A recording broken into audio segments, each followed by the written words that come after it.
Good evening. Welcome to the Board of Zoning Appeals for January 2023. I'd like to call the meeting to order. First items on our agenda tonight will be prayer and pledge. If you will, please stand for me. Troy and Scott's going to lead us in prayer and pledge. Do prayer first. Father, we thank you for the town of Smyrna, and we thank you for your continual blessings over our leadership, our staff, our first responders, and our residents. And we ask for your guidance during our discussions today. In Jesus' name, amen. Pledge allegiance to the flag of the United States of America and to the republic for which it stands, one nation, under God, indivisible, with liberty and justice for all. Thank you, fellas. Thank you, Phil. I don't know why I called you Troy because I'm used to Troy praying, I guess. But, sorry about that. We have any citizens' comments at this time? None at this time. Approval of the minutes for November 17th. Those are in your packet.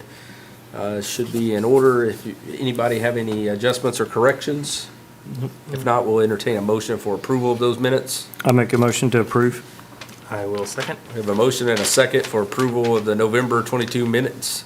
All those in favor say aye. Aye. Any opposed? The minutes are approved. New items for tonight. We have two. We have a sign variance for Jacob. I'm going to mess up your last name. Skoropat. Is that right? Close enough? Yeah, okay. And then a setback variance for LT Brown. We're going to actually take these a little out of order. Sorry for that, but we're going to do the sign variance first. Yeah, so this is a sign variance request for a pole sign to have an overall height of 25 feet. This would require a 5-foot variance from the maximum height of pole signs at 20 foot. The Chapter 6, Section A3C of the sign ordinance dictates the maximum height of pole signs to be 20 feet. The location of the sign in the proposed location sits approximately 6.5 feet below the grade of Lee Victory Parkway. Most of the site is developed below the grade of Lee Victory Parkway as well. The sign ordinance allows for an elevation of a sign above the typically allowed 20-foot height if the average surrounding grade permits such. The average surrounding grade is measured in a 25-foot radius around the base of the sign. The sign can then be elevated 20 foot above that average grade. Due to the proposed sign location and the flat topography of the site, utilizing the average surrounding grade method to elevate the sign would not result in an elevation of the sign. Lee Victory Parkway right-of-way elevates approximately 6 foot from the parcel line to the roadway. Chapter 9, Section F2 of the sign ordinance lists criteria that must be considered by the board when evaluating a variance request. For an action granting a variance, the board shall state the provisions being varied and shall grant the minimum variance to satisfy the relief of hardship and shall state the specific hardship which justifies the variance. The board shall not grant a variance unless it makes findings based upon evidence presented as follows. The particular surroundings, shape, or topographic conditions of the specific property involved would result in an exceptional hardship upon the owner as distinguished from mere inconvenience.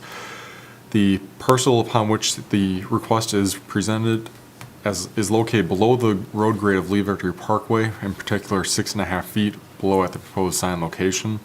A typical 20-foot pole sign as allowed by the ordinance would stand approximately 13.5 foot in height when viewing from the roadway. The conditions upon which the petition for a variance is based would not be applicable to other similarly situated properties. Other commercially zoned properties adjacent to the subject parcel are at or above the road grade of Lee Victory Parkway. The hardship has not been created by any person having an interest in the property. The applicant was the developer of the retail store. Financial returns only shall not be considered as a basis for granting a variance. The property owner has not identified financial returns as a reason for requesting the variance, though marketing the development is one of the reasons for requesting a sign. The variance will not be detrimental to the public welfare or injurious to other property or intent and spirit of the ordinance. The variance will not have any of the above effects. The variance does not confer a special privilege to the applicant that is denied to others. Staff finds that approval of the variance as presented for an overall height of 25 feet may confer a special privilege on the applicant as the sign would be higher than the level line from the adjacent commercial businesses, signs, and this proposed sign. In conclusion, staff finds that there is a topographical variation for the subject property when compared to the adjacent commercial developments, as well as the grade of Lee Victory Parkway. The applicant has requested an overall sign height of 25 feet. However, the two adjacent commercially zoned properties both utilize a pole sign which do not exceed 20 feet. Staff would support an overall sign height to be level with the adjacent businesses, and this would require a variance of 2.5 feet, which would bring the overall sign height to 22.5 feet. So putting all those figures in visual form, this is the grade from Lee Victory Parkway. You can tell there's a slope down. The fence is approximately where the right-of-way is, so most of the topographic grade starts after you hit the right-of-way for Lee Victory Parkway. No sign can be placed inside that right-of-way anyways, so they are limited to behind this fence row for location for the sign. This is in the parking lot. This last picture was taken up in this general vicinity, so yet again, just showing where the approximate sign will be located, and then you have this grade differentiation between the site and then the roadway. Just showing it again, how you have the road almost, it's coming up higher on the building than a typical commercially zoned property would. Then here's a picture showing approximate location where the sign would be located, and you have there's an adjacent business sign right here, and then another adjacent business sign right here as well. Approximate location of the sign, adjacent business sign, and then another adjacent business sign right here. So putting everything into a figure, the applicant for this project is part of the sign company doing the work for the owner of the commercial property. So this is something that the sign company has put together for us to put into a visual format. It's a little bit easier for you to see the differences here. This picture on the left-hand side is showing the grade of the sign, and then you have the sign if we're meeting the 20-foot by the ordinance standards, 20 foot, looking at a 13-foot sign. The middle picture is showing it at the place level line. So the level line is described as taking the overall height of the Dollar General sign, the Shell sign, basically drawing a flat line across them all. And then you come to a approximate line where this would be located, and you have all three signs then matching the heights of one another. This would coincide with staff's recommendation, and then place a 25 foot per the request. This would then elevate the sign above those adjacent businesses, making for an approximate 25 foot sign. And then you do get closer to your 20 foot overall height if you measure from the road grade up to the line that shows if they were to maintain the height above the road surface. So there you get about your 20 foot from where, I think that's probably where the request is coming from for the overall 25 foot, just to get as close to mimic the sign ordinance 20 foot allowed. So I know there's a lot of figures here, but happy to go back over anything if there's any questions y'all have on it, but that is all we have. Once again, staff would recommend placing at the level line, which is 2.5 foot difference, but the request is for 25 foot overall height, which is a 5 foot variance. Okay. Any questions for Mitch or comments? And your recommended is equivalent to that center, the center circle there. Correct. Yeah, the numbers honestly look a little confusing. Based on their drawing, it looks like it's 3 feet variance. Yours says 2.5, but there's 6.5 below the grade, so. The numbers all work out. in the Okay, end of it. yeah, I'm gonna trust you on this Yeah. one. I told you there's a lot here. There's a Yeah. lot going on. All right, anything else for Mitch? If not, we'll close the Board of Zoning Appeal and open a public hearing. Anyone who would like to speak for or against this request, please come to the microphone, state your name and address for the record, please. My name is Jacob Scorpat, 371 Cutoff Road in Murfreesboro. Let me get my document open here.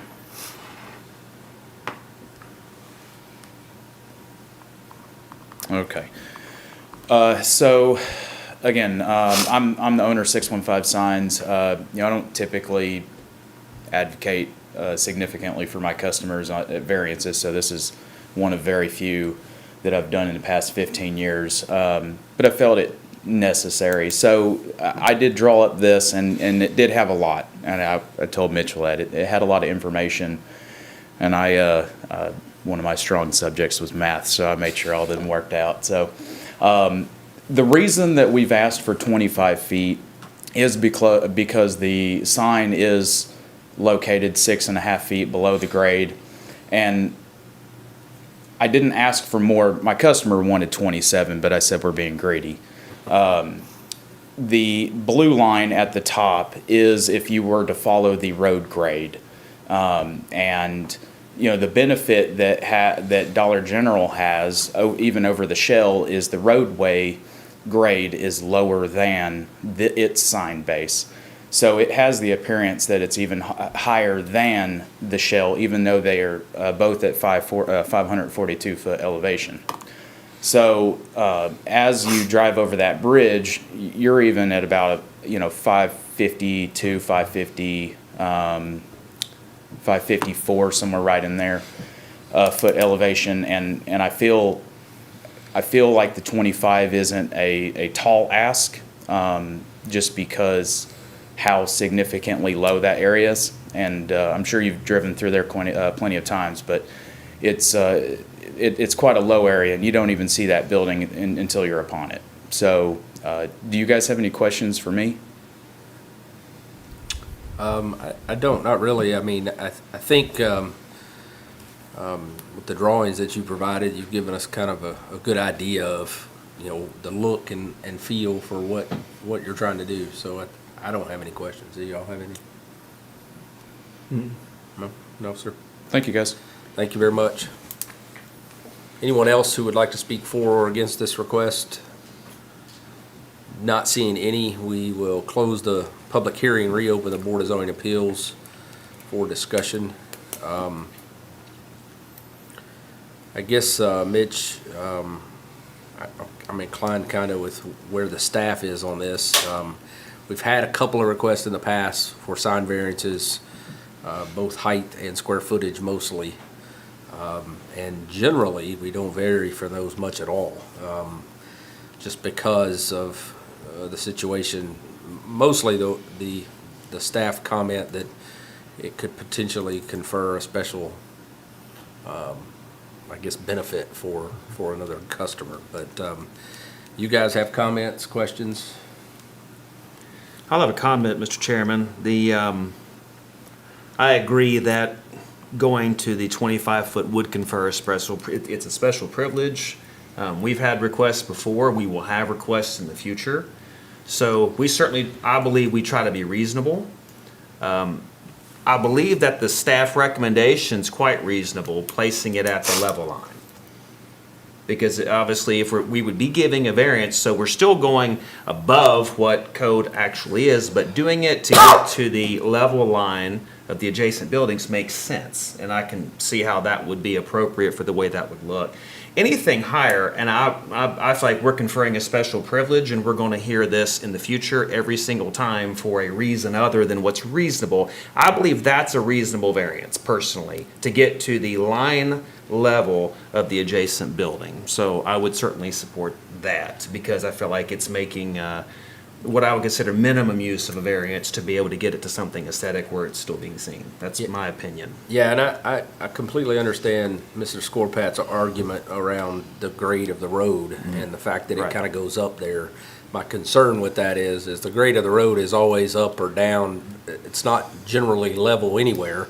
And if we grant a variance here because of the rate of the road, are we opening up a can of worms out by the interstate? I-24 is way up here, so now we want a 100-foot sign, or if there's a property that's, the road is below them, now they can only have a 12-foot sign because it's at 20 foot above the road grade, right? So unfortunately, we don't measure from the road grade because of those purposes, and it's measured from the property where it's going to be placed, and that's my concern with granting. I understand your argument, and I think it's logical and it makes perfect sense, and probably would put it more in the driver's view sight and help with the advertising. But it could potentially set us up with a precedent that would be hard to maintain.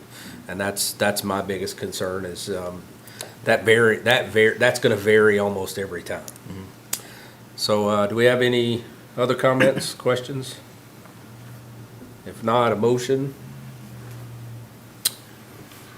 I would move that we approve a variance of 2.5 feet to bring the overall sign height to 22.5 feet, due to the hardship with a topographical variation.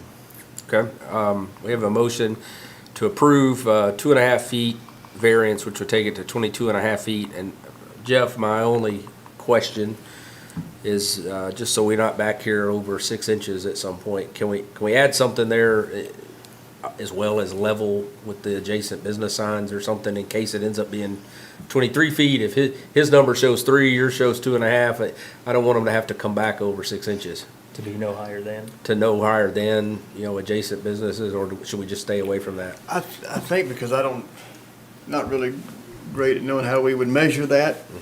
And I wouldn't mind putting Mitch up there on the sign to see if he could use a level, but, Laser, but all I, those little lasers, but I think if we have, hang him upside down. we have the 22.5 feet, right? Yeah. And so I think we can use that as the standard, and I think Okay, we'll be okay. all right. So we have a motion to approve 2.5 foot variance, given the sign height 22.5 feet versus 20. Do we have a second? I'll second. We have a motion and a second. All those in favor of the approval, please say aye. Aye. Any opposed? The motion has been approved for 22.5 feet. Kind of split the difference there a little bit. Next item on our agenda is a setback variance for LT Brown at George Huey Drive. Mitch? Yeah, there's 2 variances as part of this request. There's a 5-foot 2-inch rear setback variance and a 4-foot 11-inch side setback variance to place a detached shed in the rear of the property. The property is zoned R3, which is medium density residential, and is just under 13,000 square feet in size.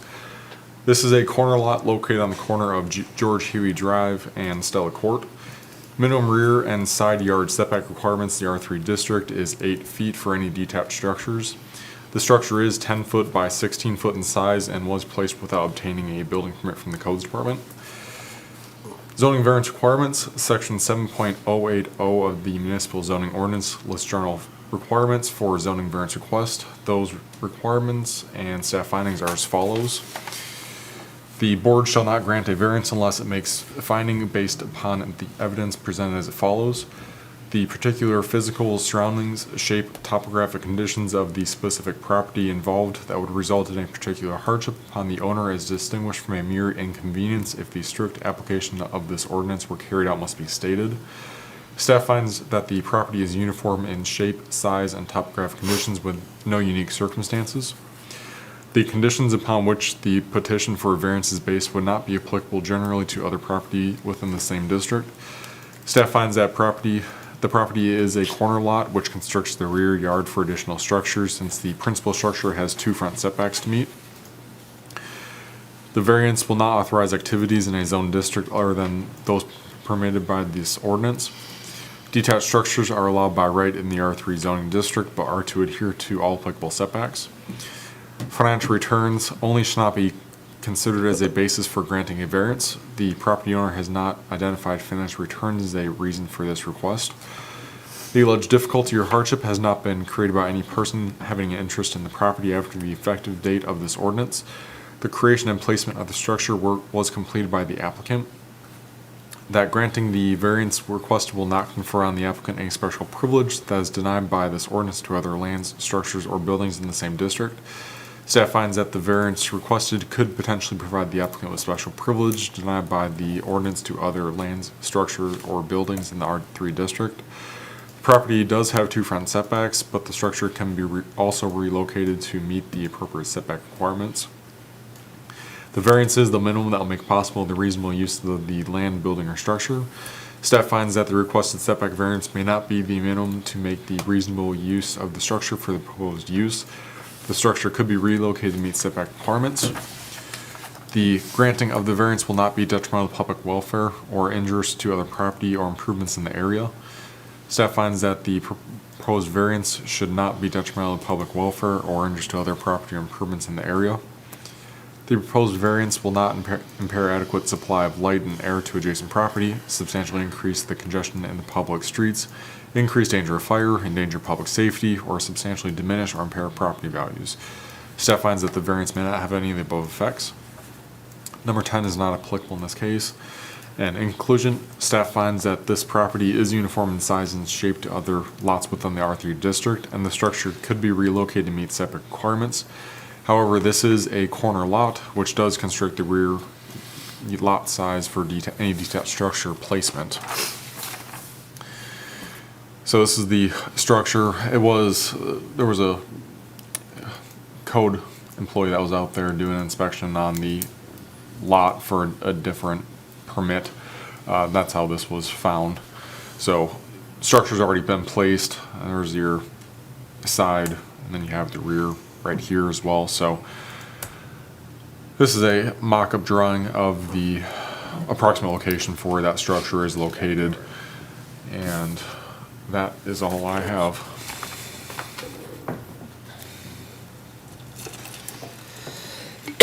Was looking at street view here. Looks like that, I guess the lower corner of the house is only about 8 or 10 foot off the property line already, so you said this is a 10 by 16? Is that what you 10 said? by, yes. Yeah, so it's, if he moved it closer to the house, it's gonna be really hard to get in and out of. All right, anything else? That's it. Board, any questions, comments for Mitch? We have had similar requests like this before, with 2 front setbacks. It does make it a little more challenging. His yard is kind of small. I think the placement of the building in that corner is probably the only logical place for it.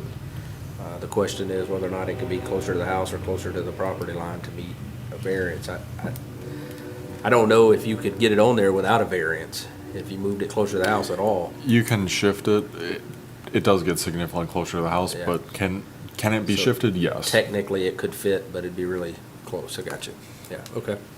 At this time, we'll close the Board of Zoning Appeals, open a public hearing for anyone who'd like to speak for or against this request. If you would like to speak, you don't have to, but if you would like to, yeah. Just state your name and address for the record, please. Andrea Cork, 508 George Huey Drive. And I'm speaking because we didn't have any idea about how far something had to be, or it's all new to us. And we went to go purchase the storage home. No one told us we had to go through all of this, so we put it in, just like you said, the most logical place that we thought that we would have room to put it, not knowing that we were doing something that was, against codes. Right, where did you purchase it? What's the name of that? Homes, a building on Murfreesboro Road, back beside the BP service station. I know what you're talking about, right here in like Florence. Yeah, that sell all those. That's where we purchased it from, so. They probably should have been telling you about permits. No but one- They're not Smyrna, so maybe they didn't think they had to. Yeah. But anyway, no, okay. So it was, Yeah, and it's on we pay money to get a concrete slab. It's on a slab and everything. Gotcha. So to move it, and we haven't had it a year. So okay. I Any just asked for mercy. questions for Andrea? I don't know if you visited her restaurant or not, but a plug for Breaking Bread. Thanks. I eat lunch there regularly, so. I did recognize the text. Yeah, I just, just wasn't able, I'm not able to talk. I understand. Kind of throw up the back. Yeah, her meatloaf's really good, by the way. All right, anybody else would like to speak for or against this request? Seeing no one, we'll close the public hearing, reopen the Board of Zoning Appeals for comments and discussion.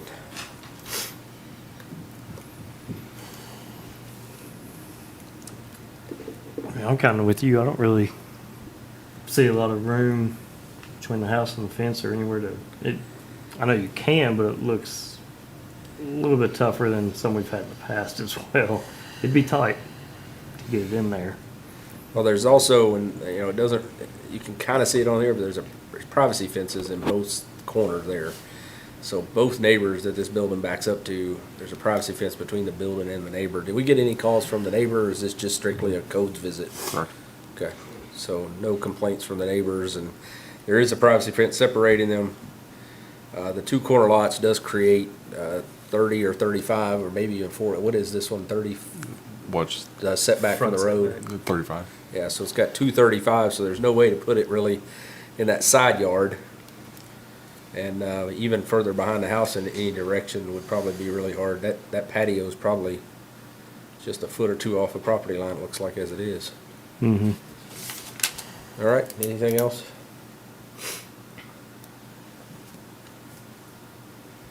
And a motion? I actually make a motion to approve the hardship based on the two front setbacks. We have a motion to approve the variance Variance. based on Yes, sir. the two front setbacks as the hardship. Do I have a second?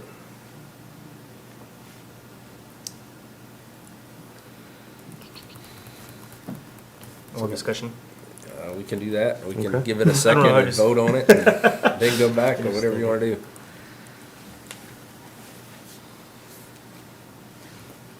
Yeah, I don't think I have a problem with it. I'll second it. All right, we have a second, so that's good. That gets the motion on the table. So the motion to approve is now on the table. We have a motion and a second. All those in favor of approving the variance as requested, say aye. Aye. All those opposed?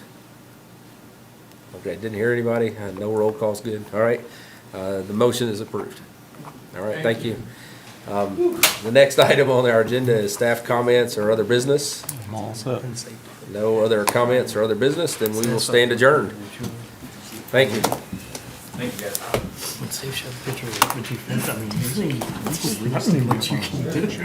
didn't really find a way to put it. I mean, I don't really love it. I don't like the fact they didn't do a permit. It's not really their fault. Permit